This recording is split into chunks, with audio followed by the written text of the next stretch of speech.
Assalamualaikum warahmatullahi wabarakatuh.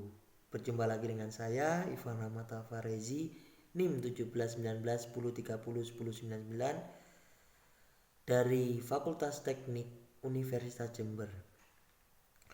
Masih dengan mata kuliah ilmu ukur tanah. Kali ini kita akan membahas tentang perhitungan volume. Video kali ini saya buat untuk memenuhi prasyarat ujian akhir semester mata kuliah ilmu ukur tanah. Baiklah, kita mulai dari pendahuluannya.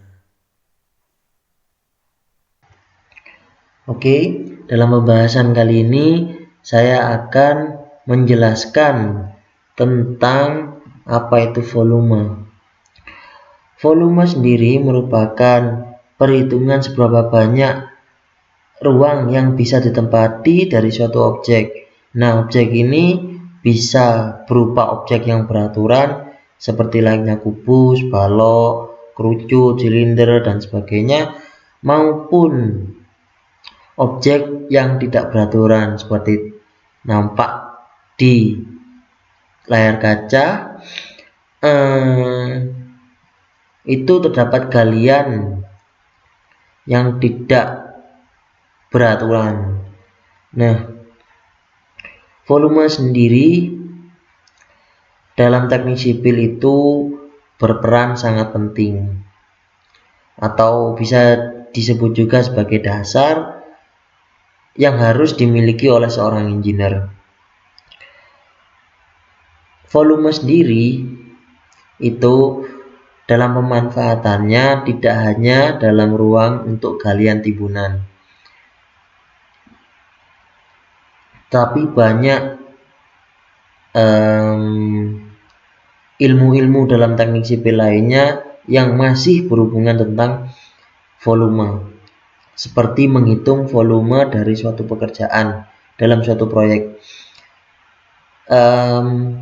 Pasti kalau misalnya di suatu proyek itu pasti ada yang namanya galian timbunan, tetapi di dalam konstruksi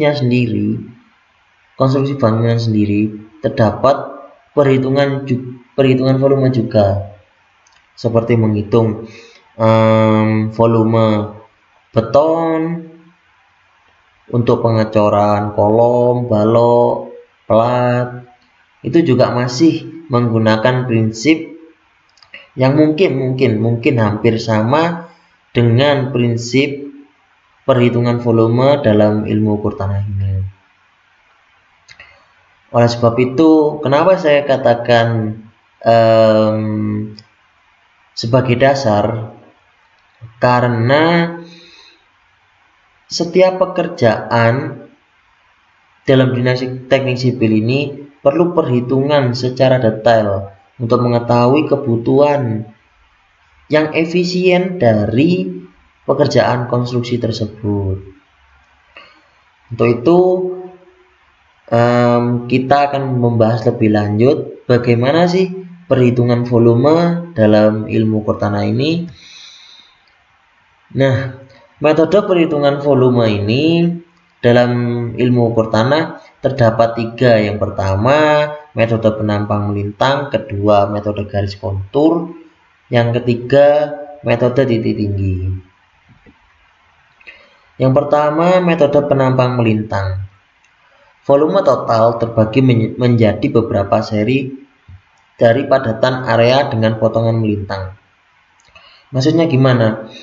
Dalam pekerjaan, misalnya pekerjaan galian, kan itu tidak beraturan, terus memiliki panjangnya sebesar berapa. Nah, itu dibagi menjadi beberapa segmen dari padatan area dengan potongan yang melintang. Maksudnya potongan melintangnya seperti gambar yang di bawah ini. Untuk macam-macam penampang yang terjadi pada permukaan tanah dapat diklasifikasikan sebagai berikut. Yang pertama, volume N area. Yang kedua, volume trapezoidal. Yang ketiga, volume Simpson. Yang keempat, volume prismoidal. Yang pertama volume and area. Volume and area ini rumus yang dapat digunakan yaitu V volume area sama dengan setengah D. D ini apa? D ini merupakan panjang dari galian tersebut. A di sini merupakan luasan dari sisi yang sebelah kiri dan A2 merupakan sisi dari yang sebelah kanan. Yang kedua, volume trapezoidal. Apabila penampang melintang banyak, yaitu lebih dari 1, sehingga luas penampang melintangnya menjadi A1 sampai dengan AN. Maksudnya gimana? Kalau misalnya di volume and area itu tadi itu hanya dari segi satu penampang melintang. Kalau misalnya banyak penampang melintang, misalnya ini kita akan membuat trase jalan. Nah, untuk trase jalan sendiri kan jalannya itu tidak rata. Jadi kan ada sekian kubik untuk digali dan sekian kubik untuk ditimbun. Nah, dalam sekian panjang, misalnya kita mau membuat jalan itu dari tanjakan atau turunan misalnya. Di situ ada jalan sekitar 1 km. Nah, kita ini bisa membuat jadi segmen-segmen untuk mendapatkan volume yang detail dari galian timbunan untuk pembangunan jalan tersebut dengan rumus yang digunakan seperti ini. Volume trapezoidal sama dengan D dalam kurung setengah dikalikan A1 plus AN ditambah A2 ditambah A3 sampai ditambah AN-1. Maksudnya gimana? Di sini VT sama dengan D dikalikan dalam kurung setengah kali A1 plus AN tadi merupakan volume N areanya sendiri. Nah, berhubung di sini areanya itu tadi tidak hanya 1 melainkan sampai N, makanya ditambah A2 tambah A3 sampai dengan plus AN-1. Yang ketiga, volume Simpson. Metode volume Simpson menggunakan syarat-syarat berikut. Yang pertama, banyaknya penampang harus ganjil. Yang kedua, jarak antar penampang sama dengan D. Di sini digunakan rumus volume Simpson sama dengan D per 3 dikalikan A1 plus AN ditambah 2 jumlah dari area atau luasan yang ganjil ditambah 4 kali jumlah luasan genap. Yang keempat, volume prismoidal. Volume prismoidal ini hampir sama kayak volume yang kedua tadi. Yang menjadi pembeda yaitu ini dalam satu segmen saja itu dihitung lagi. Kalau misalnya galian itu tadi tidak sempurna ataupun tidak beraturan, maksudnya di situ tadi luas area yang penampang awal sama penampang akhirnya beda. Kemungkinan besar kalau misalnya itu tadi di tengah-tengahnya tadi masih penuh, kemungkinan penampang yang tengahnya itu tadi berbeda dari penampang awal dan juga berbeda dari penampang akhir. Makanya digunakan rumus seperti volume prismoidal sama dengan D per 6 dikalikan luasan awal atau penampang awalnya ditambah 4 kali luasan tengah ditambah luasan akhir. Oke, yang kedua metode garis kontur. Untuk metode garis kontur ini merupakan cara menghitungnya yaitu untuk menghitung luas penampang untuk keperluan volume dengan menggunakan garis kontur. Pada umumnya rumus hitungan volume sama saja dengan hitungan volume yang menggunakan penampang melintang. Bidang tanah yang dibatasi oleh garis kontur dapat dihitung luasnya dengan menggunakan alat planimeter atau secara grafis. Perhitungan hampir sama dengan yang sebelumnya, hanya dengan mengubah jarak antara penampang D menjadi I, yaitu merupakan interval dari konturnya. Makanya kenapa digunakan volume garis kontur sama dengan I/6 dikalikan luasan awal plus 4 kali luasan tengah ditambah luasan akhir.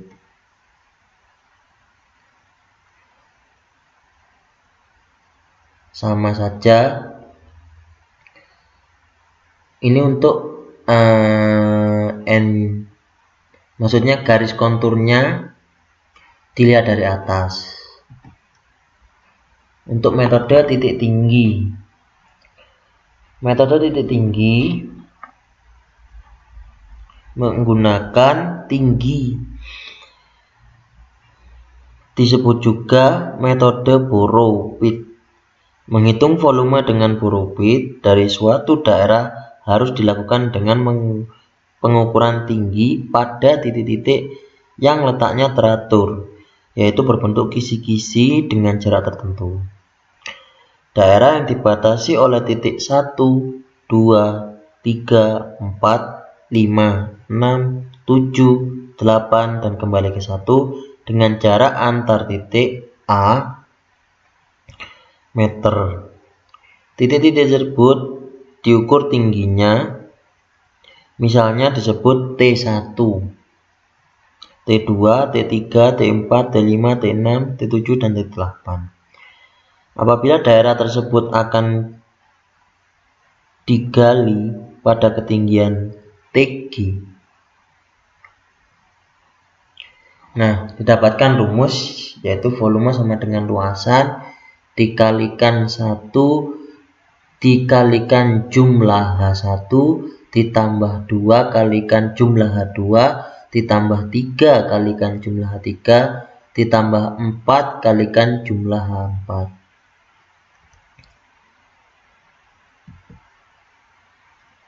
Apabila luasnya berupa segitiga, maka rumus volume Borrow-Pitt sama dengan volume sama dengan luasan kalikan T1 ditambah T2 ditambah T2 per 3. Oke, sekarang kita sudah ada di SD Negeri Pagelaran 1. Nah, kali ini saya akan memulai untuk mengukur volume dari taman di SD Negeri Pagelaran 1 ini. Nah, saya tidak sendiri, saya ditemani oleh adik saya yaitu.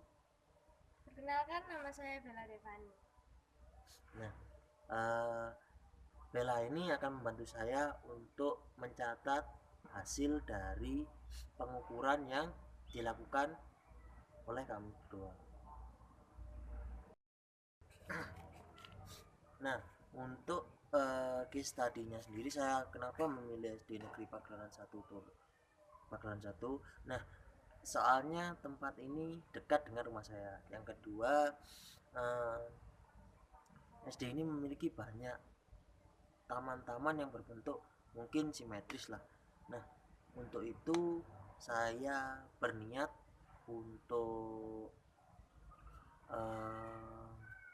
menghitung berapa sih jumlah volume yang ada, volume yang dibutuhkan untuk mengisi lahan untuk taman tersebut.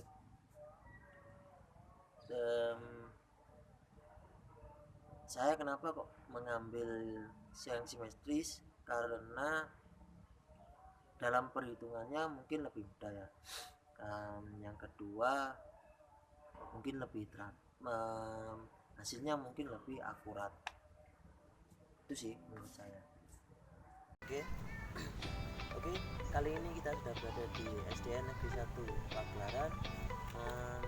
Di sini saya akan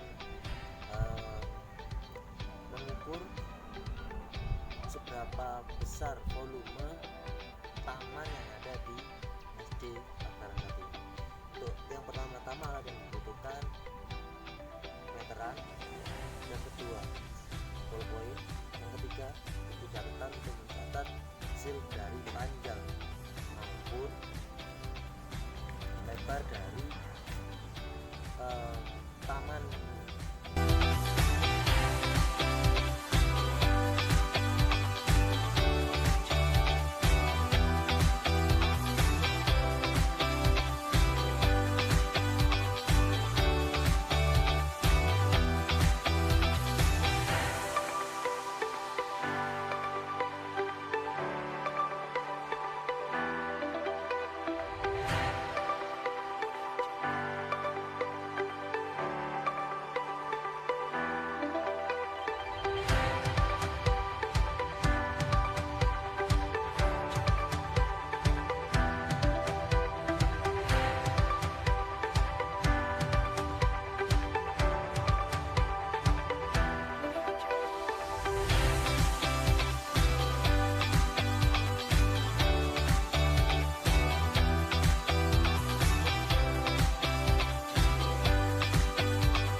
Oke, terima kasih.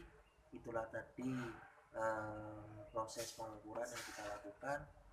Untuk selanjutnya akan dilakukan pembahasan mengenai hasil yang kita peroleh dari pengukuran tersebut. Terima kasih Mbak Bella. Iya, sama-sama.